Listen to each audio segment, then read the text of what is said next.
Welcome to our channel. Today, we bring you news that weighs heavy on the heart. Some truly remarkable people have recently left this world. In this video, we will share their stories, their legacy, their final chapters. As a sign of remembrance and in support of their memory, please subscribe, leave a like, and share your thoughts in the comments. Your simple action can help others hear their stories and keep their memory alive. We won't delay any longer. Let's begin this tribute to those we've lost. On April 31, 2025, in Oakland, California, the world said goodbye to Denise Marjorie Langston, a transformative American civil rights lawyer, constitutional scholar, and mentor who spent her life defending voices history tried to erase. She passed away in the city where she had first stood before a judge as a trembling 23-year-old public defender, and where, 5 decades later, entire generations still spoke her name with reverence. Denise was born on December 5, 1953, in Birmingham, Alabama, during the height of the segregated South. Her father, a postal worker and Korean War veteran, was quiet and steady. Her mother, a schoolteacher who lost her job for organizing a teacher's strike, was fierce, principled, and brave. From them, Denise inherited both endurance and eloquence. She grew up watching courtrooms from the back rows, knowing even as a child that justice was not a guarantee. It was a battle.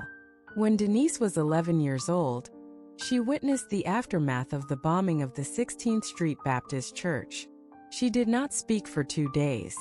On the third, she began writing short legal arguments, fictional courtroom dialogues, letters to imaginary senators. At 16, she was already working part-time at a local law firm, filing briefs and reading legal dictionaries for fun. She received a full scholarship to Spelman College and later graduated from Harvard Law School in 1978, where she was one of only 5 black women in her class. Her mentor, Professor Carl Wexler, famously called her the sharpest legal mind I ever saw, wrapped in fire and grace. Denise began her career as a public defender in Oakland, where she earned a reputation for taking cases no one else wanted: immigrant women, incarcerated teens, political protesters. In 1986, she argued Taylor v. State of California, a landmark case in which she successfully defended the free speech rights of student activists. The case set a new precedent and was studied in constitutional law courses across the country. In 1992, she founded the Langston Center for Constitutional Equity, the first nonprofit in the United States dedicated solely to community-based constitutional education. Through mobile clinics, workshops, and outreach, the center helped tens of thousands understand their legal rights in housing, policing, and employment. Her crowning achievement came in 2009, when she was awarded the Presidential Medal of Freedom for redefining justice as a lived experience, not a legal abstraction. That same year, she was named to the United Nations Advisory Committee on Civil Liberties, where she helped draft global policy on equitable access to due process. But Denise's path was not without hardship. In 2001, she suffered a stroke that left her partially paralyzed. Doctors doubted she would walk again, much less return to trial work. But she refused to accept finality. Through rigorous therapy and unrelenting determination, she recovered, relearned her speech cadence, and returned to teaching within 18 months. Her marriage to journalist Nathaniel Bird lasted 28 years, a union marked by profound love, intellectual debates, and periods of silence, particularly during Denise's most intense cases. They had 2 children, Mariah and Samuel, who once described their mother as a woman who fought dragons by day and still packed our lunches every morning. At home, Denise was quiet and observant. She loved black coffee, old court transcripts, and gospel records. She kept every letter her clients ever wrote her, and she spoke to her houseplants as if arguing precedent. Her closest friends recall her saying, "The law is only as alive as the people brave enough to demand it." Despite her prominence, Denise never saw herself as elite. She donated over 70% of her earnings to education initiatives, prison reform programs, and voter access efforts. Her mentorship shaped hundreds of legal minds, among them judges, professors, activists, and lawmakers. She insisted that her students write their opening arguments by hand, so you can feel every word you intend to stand on. Her favorite sayings included, "Justice without clarity is theater. Never speak louder than the silence you're defending. You don't win in court. You survive with purpose."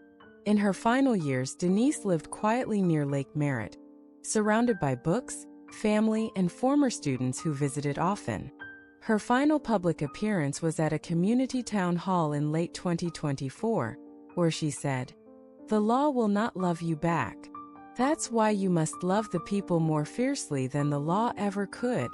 She passed away in her sleep, surrounded by her children and grandchildren, with one hand resting on the original copy of the Bill of Rights she had framed above her bed. Denise Marjorie Langston left behind not just memories, but an entire era embodied in her writings, ideas, and students. On April 31, 2025, in St. Louis, Missouri, the world lost Harold Nathaniel Briggs, an extraordinary American neuroscientist, educator, and mental health advocate who reshaped the understanding of trauma and memory across multiple disciplines. He passed away peacefully in the same university hospital where he had once volunteered as a student researcher, nearly 6 decades before. Harold was born on January 21, 1947, in Cleveland, Ohio, to working-class parents. His father was a Vietnam War veteran-turned-machinist, and his mother was a nurse's aide who juggled night shifts in community organizing. Their home was modest but filled with structure, compassion, and an unspoken insistence on purpose. Harold grew up the youngest of 4 siblings, surrounded by stories of sacrifice and resilience. At age 12, he began reading medical encyclopedias borrowed from the public library and developed a fascination with the human brain, not as a mechanical object, but as a keeper of pain, joy, and mystery. At the age of 15, Harold witnessed his oldest brother suffer a nervous breakdown after returning from military service. The lack of proper diagnosis and support at the time sparked a fire in Harold that would guide the rest of his life. As he later wrote, "It wasn't the silence of the system that frightened me. It was the fact that nobody thought the silence was strange." He earned a scholarship to Johns Hopkins University, where he majored in neurobiology. His doctoral thesis at Stanford University in 1975, titled Neural Pathways of Post-Traumatic Recall, was among the first scientific works to argue that trauma was not only emotional, but neurologically encoded. This groundbreaking research led to a new understanding of memory disorders, PTSD, and cognitive dissonance. In 1981, Harold founded the Cognitive Integration Lab at the University of Chicago, where he spent over 3 decades leading research into neural mapping, emotional patterning, and the biological architecture of memory. His 1993 paper, The Silent Circuit, was cited over 8,000 times and became a cornerstone in neuroscience and psychotherapeutic training. But Harold wasn't only a researcher. He was a reformer. In 1997, he co-created the National Brain Equity Initiative, which focused on expanding mental health services to underserved communities and advocated for neurodiversity inclusion in federal policy. He frequently challenged the racial and economic bias in medical diagnostics, calling out institutions that failed to consider cultural trauma in treatment protocols. His contributions earned him numerous awards. In 2003, he received the Presidential National Science Medal for redefining how memory and trauma intersect in the human brain. In 2010, the World Health Organization recognized his work with the Global Mind and Health Prize for bringing neuroethics and social justice into public health frameworks. Harold's journey was also marked by deep personal challenges. Early in his academic career, he faced systemic racism and was twice passed over for tenure despite leading research. A public letter of support signed by over 200 neuroscientists later forced the institution to reverse its decision. He often told young scientists, "No discovery is louder than the sound of a locked door being kicked open." At home, Harold was a quiet and devoted man.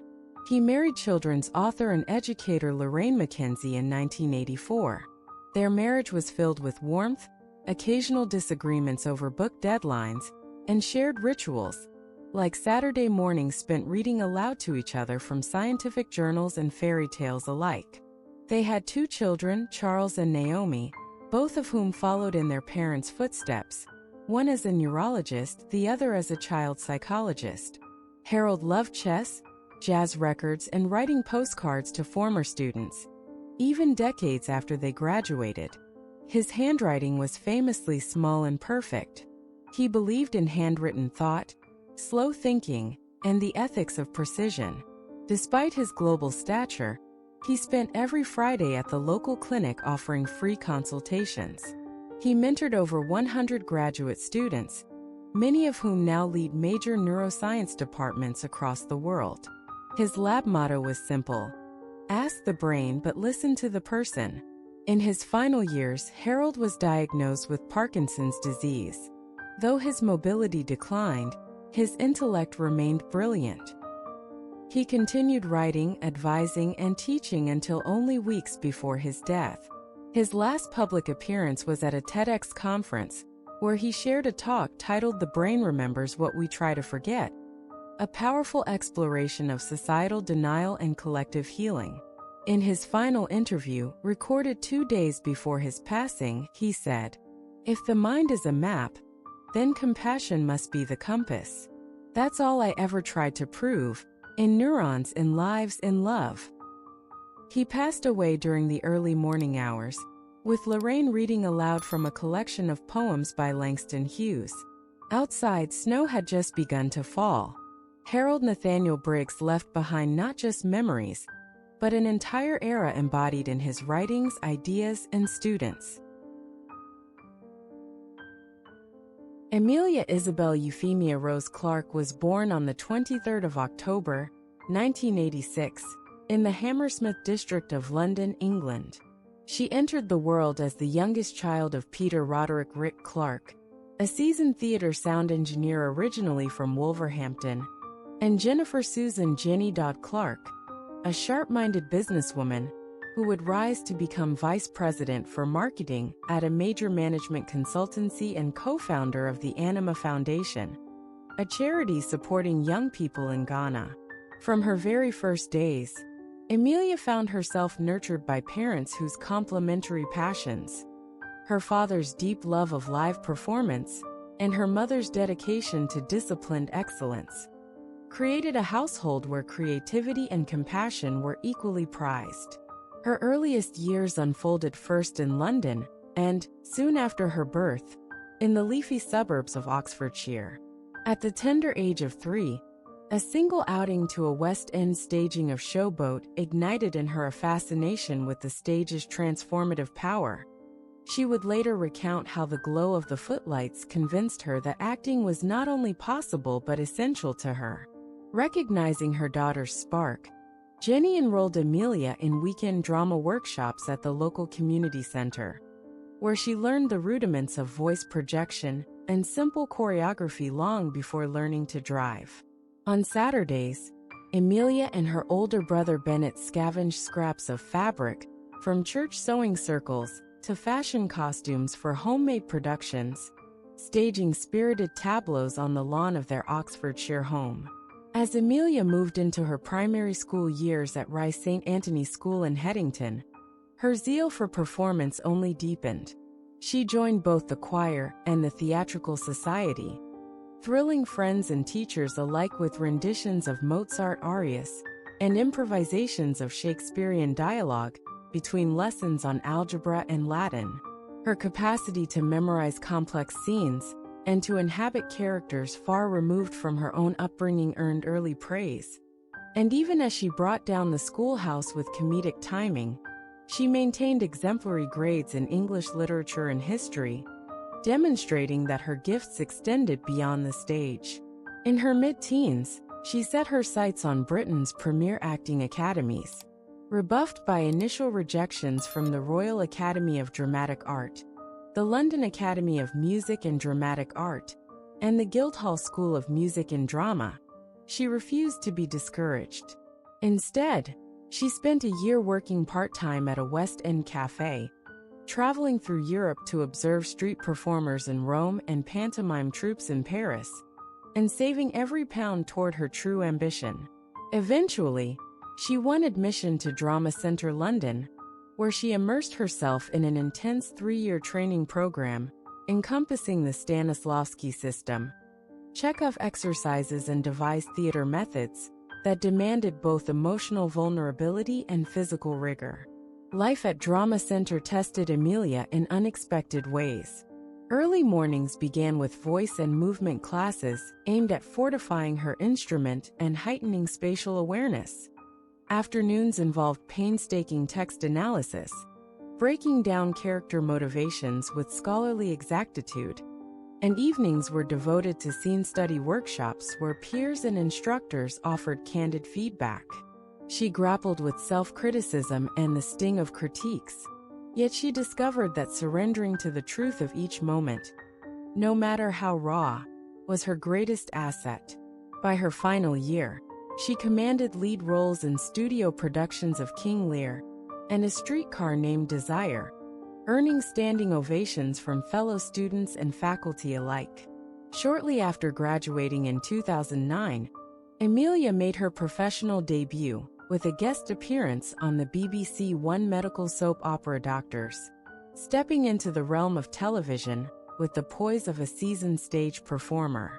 Not long after, she secured a part in the fantasy pilot Once Upon a Time in Wonderland, portraying a young Alice whose memories of a magical realm rendered her both fragile and fiendishly clever. People.com. These early screen roles, though brief, provided her crucial on-set experience, learning camera marks, matching lighting cues, and navigating green screen choreography. In the spring of 2010, while still navigating auditions and commercial calls, Emilia received notice of an opportunity that would transform her career trajectory. Casting directors for a new adaptation of George R.R. Martin's novels were seeking an actress to bring to life Daenerys Targaryen, an exiled princess destined to command armies and dragons. In a modest London office, she delivered an audition layered with both regal poise and youthful vulnerability, drawing upon her own experiences of feeling like an outsider at boarding school. The producers, sensing an alchemy rare in actors of her age, offered her the role on the spot. When Game of Thrones premiered on April 17, 2011, Emilia's portrayal of Daenerys captured the imaginations of viewers worldwide. From her first scenes, clutching a basket of concealed dragon eggs, to her emergence as Khaleesi of the Dothraki, her performance radiated both steel and empathy. Though the sprawling ensemble cast shared the series' vast narrative, her moments of quiet defiance and sweeping monologues set her apart as a linchpin of the story's emotional core. IMDb. Even as her star ascended, Emilia remained a dedicated student of her craft.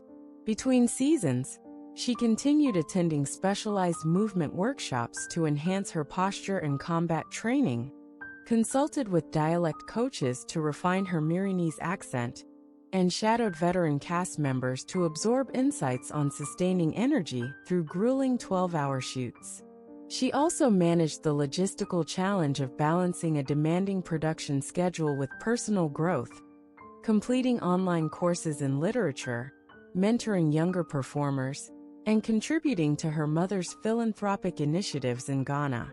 By the conclusion of the show's second season, Emilia Clarke had already secured her place as one of the most compelling young actresses of her generation. Her name graced magazine covers, critical essays examined her quiet ferocity, and fan-created art celebrated her as a symbol of empowerment. Yet despite the series' soaring ratings and her own growing acclaim, including Emmy nominations that honored her for Outstanding Supporting Actress. Her peak of global cinematic stardom remained on the horizon. She had not yet headlined major feature films, launched her production company, or become a UNICEF Goodwill Ambassador. Those milestones still awaited her. In that pivotal period, when her work had drawn the gaze of millions, but before the thunderous applause of Hollywood's biggest stages, Emilia Clarke exemplified the essence of an artist in ascension, grounded by the formative lessons of her family's encouragement, honed by rigorous training, and guided by an unwavering belief in the transformative power of storytelling. Her early journey, marked by resilience amid rejection, wonder at each new role and devotion to her craft, left an indelible imprint on television history. In honoring those chapters of her life, one remembers a performer whose contributions had already resonated across continents, and whose legacy of passion, tenacity, and artistry would continue to inspire generations yet unborn.